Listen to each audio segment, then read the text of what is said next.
Welcome to the Great Detectives of Old Time Radio. From Boise, Idaho, this is your host, Adam Graham. If you have a comment, email it to me, box13@greatdetectives.net. Follow us on Twitter, Radio Detectives, and give me a call, 208-991-4783. And today's episode is brought to you by the support of our listeners. Thank you so much for all your support. And for our 750th episode special, we're actually going to revisit a show we just finished playing, Pete Kelly's Blues. We played all 6 episodes I could find of Pete Kelly's Blues. However, listener Joan Richards in Canada pointed me to an additional Pete Kelly's Blues recording. Now, we've heard the plot before, but the music is quite a bit different. As the Digital Deli points out, they have an entirely different arrangement of songs. And of course, the music was a big part of Pete Kelly's Blues. Plus, they changed a couple of minor points in the plot. Not big points, minor. There was a New Year's Eve party where Pete Kelly and the band played. In addition, this episode features the piano player being known as Augie, and also features William Conrad as a heavy, which is always a nice feature. So we're going to head back to Cherry Street in Kansas City for Pete Kelly's Blues with Jack Webb. This was recorded sometime in February of 1951, and it's the audition recording of the show Gus Trudeau.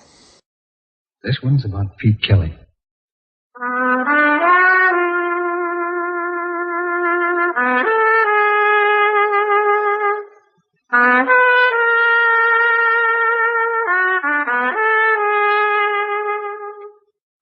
It's about the world he goes around in. It's about the big music and the big trouble and the big funnies. When they ask you, tell them this one's about the blues. Pete Kelly's Blues.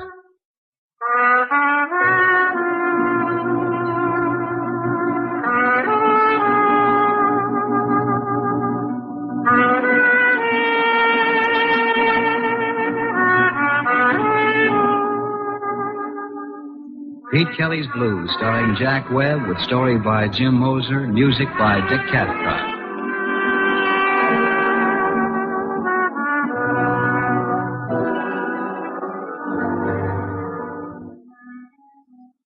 Number 417 Cherry Street is a standard speakeasy. The help is paid in cash. The books are burned at the end of the month. Every week we use 30 cases of booze and a pound of coffee. After salaries, there's gas and lights and a payoff to the Prohibition boys. In Kansas City, the price is good. For $100, they steer in the drunks and make one raid a year. The place is run by George Lupo. He's a quiet little guy who wouldn't give you the sweat off an ice pitcher. The beer's green and the gin's as young as yesterday and the music's loud. I'm Pete Kelly. I play cornet. We start every night about 10 o'clock and we play till they sweep out the broken glass. We don't draw any customers. We don't chase any away. The music is straight New Orleans. Started in the front parlors of Storyville and drifted up north. Some of it laid over in Chicago. That's where I got on. Wrote it out here with a piano player named Augie.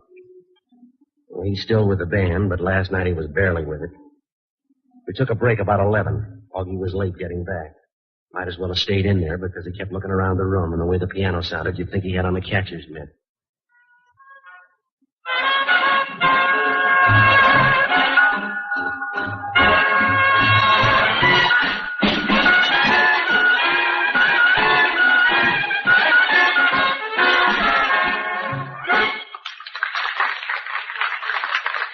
All right, that'll do it. Let's get off for a while, huh? Sorry, Pete. Running a little behind tonight. You haven't left the station. What's the matter, Augie? I'm nervous. Take a look around. Near the door, back this way. But full of traps. Well, forget it. Have Jake open a couple of windows. Take a walk. Get yourself in shape. Huh? Not till I find out which way to fall.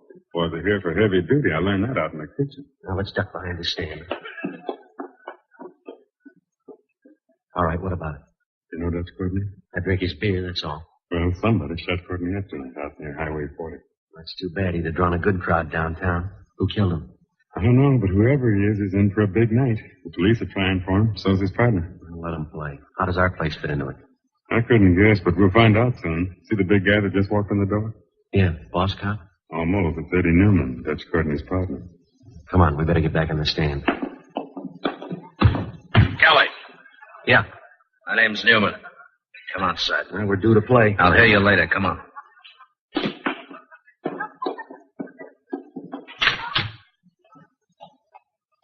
You hear about Dutch Courtney? They came out of the mud tonight. Means nothing to me. Does to me. Dutch was a friend. Well, if it'll help, cry.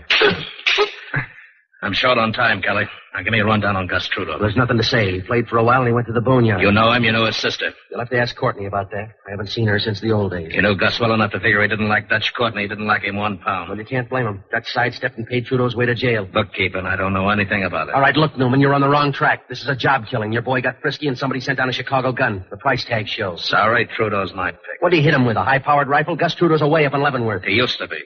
Gus went over the wall this morning.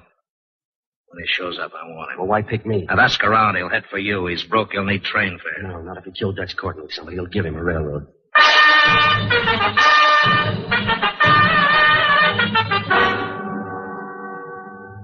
When they dragged the blues out of the back room and moved them up front, there were 3 of the best leading the parade.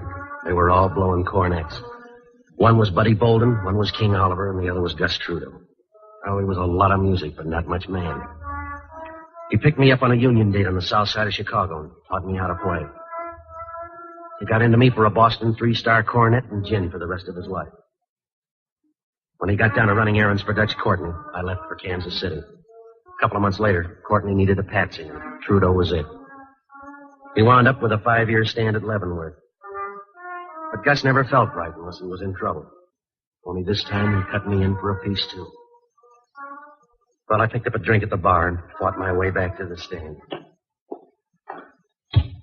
Anything wrong? No. Did you finish the set? One more to go, Jazzy. All right, let's do it. What's wrong, Pete? A friend of ours killed Dutch Courtney. Jasmine.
Let's get off for a while.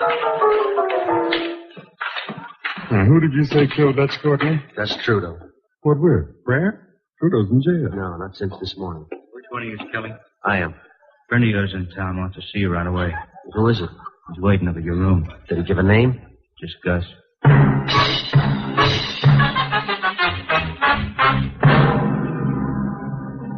An hour later, I was still looking for an out. It was a little after 2 a.m. Our base man, Red, loaned me his car keys, and I slipped out. I got on to 12th Street and picked up his Erskine coupe and headed up for my room.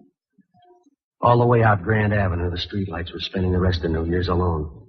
Some guys with wide brooms were pushing at the confetti, and the fog was loafing down in Washington Square. When I got to my place, I parked the car in back and headed up the stairs. College kids down at the end of the hall had their door open. Their party sounded young. I was looking for Gus when I opened the door, but he had a substitute. I knew her way back at 18th and Halstead. She was pretty and the fastest sprint in town. It must have been a long time ago, because somewhere along the line she'd run into a batch of Wednesday weekends.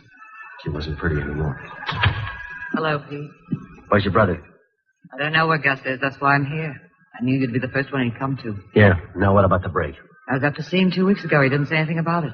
Pete, we've got to help him. I've been hearing that since I met him. You're the only one who remembers, Pete. You're the only one who cares. Yeah, well, a lot of people care now. Eddie Newman wants him. The cops are looking hard. I've got to find him before they do. You got to help Pete. He was supposed to meet me. That's all I know. I'll wait for him. He needs a hand, Pete. He's in deep. Yeah, well, he's always in deep. Now, you do what you want, Madge. I ran front for Gus too long. I'm out of the habit now. Please. Gus wants cover. He can look for a police station. Gus can get away. Some money and a car. That's all he needs. It's going to take more than that to get out. Every cop in town's working tonight. Oh, give him a chance, Pete. Help him. No, thanks. Gus has been good to you, Pete. He taught you music. He's been nothing but good to you. I'm paid up. I bought his gin for 5 years. Then do it for me. For what I used to be with. No, it's old. It was 80 years ago. I can't help this. Do it for me. I haven't changed that much. I have. You're still the same. You've been working at it. You remember. Yeah. The same, Petey. It's just like the first time. You never had a first time. How about a drink? Will you help me, Pete? Find Gus. Get him out of town. All right, $10. As far as I go, $10 and a quarter. Now I'm getting off. Where you going? Back to work. Tell Gus to take care of himself. Hold it right there, Pete. You stayed too long in Chicago, Madge. I bought the gun in Kansas City. Don't go for the door. You better give it to Gus. He may need it. We're going to find him. You're going to help me. All right, come on. Give me the gun, Madge. If I shoot, it'll hurt. Yeah, come on. Put it away, Madge. Oh, Drop it.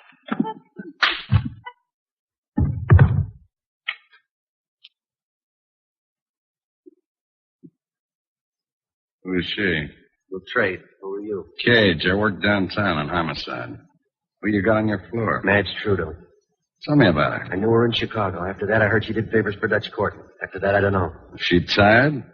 What's she doing here? Looking for Gus Trudeau. Where is Gus? I don't know. I've been asked that twice tonight. This is the third time I don't know. You probably will. Why? Why do I have to get into this? Because you're Gus Trudeau's friend. Then let's get him another one. I'm tired of the job. I don't blame you, fella.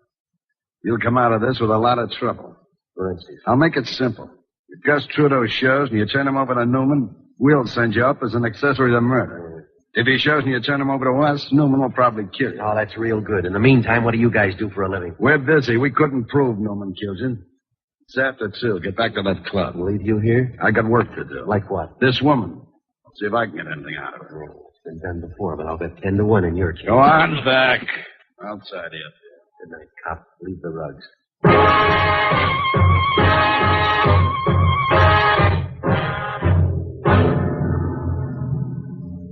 I left Cage standing in the middle of the room looking down at Madge Trudeau.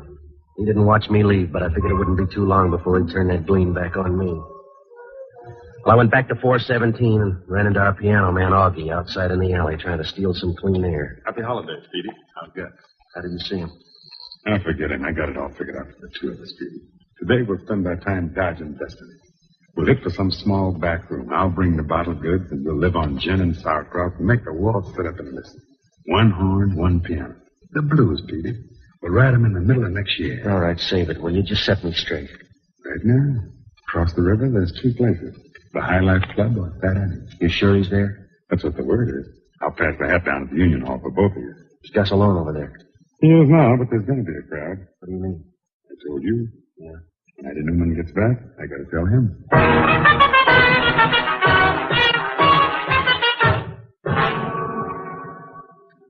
I knew it was a silly move. Newman had 100 guns on tour for Gus. Cage and the boys from headquarters were standing by for seconds. Helping Gus